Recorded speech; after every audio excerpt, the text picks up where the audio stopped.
I have heard people say that we were created to worship God. This has come from a lot of Christians, and honestly that sounds really absurd to me, and I'm going to tell you why. First off, my existence depends on a long chain of events. I'm talking about how my mom decided to get married to my dad, and they had me. If my mom had not gotten married to my dad, this exact person would not be here. You also would not have been in existence if your own parents did not make the conscious decision to have you. What am I trying to say here? Our very existence is contingent because it depends on very specific human choices. I'm talking about who our parents were when they met, whether they decided to have sex, and whether the pregnancy that your mom had continued. Now, not one of these processes that brought about your existence involved you choosing a purpose. Yet, after all of this randomness, somebody just casually says, you were created to worship God. You were created to worship Him. I mean, what are you going to do with your life if you don't worship God?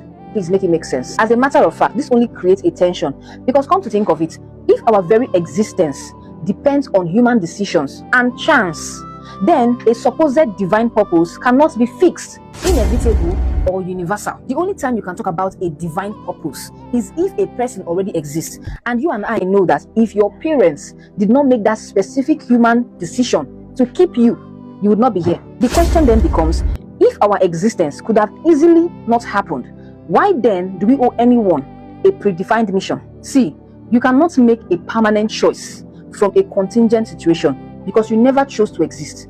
You never consented to the circumstances that brought you into being.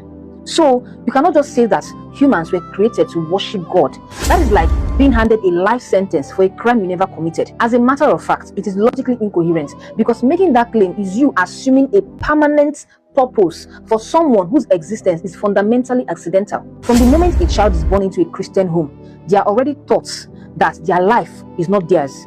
They were created to worship God. Before this child is able to reason, to think, to question, they are already burdened with this responsibility. And when something happens, something that people cannot really explain, they automatically say that it is God showing Himself to you. God is revealing Himself to you. Think of it this way.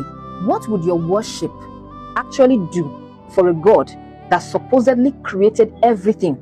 Would your worship make God more powerful? No. Would your worship teach God something new that He has never heard before? No. Would your worship change God's mind? No. So you see that your worship actually benefits you, the worshipper, than it will ever benefit God.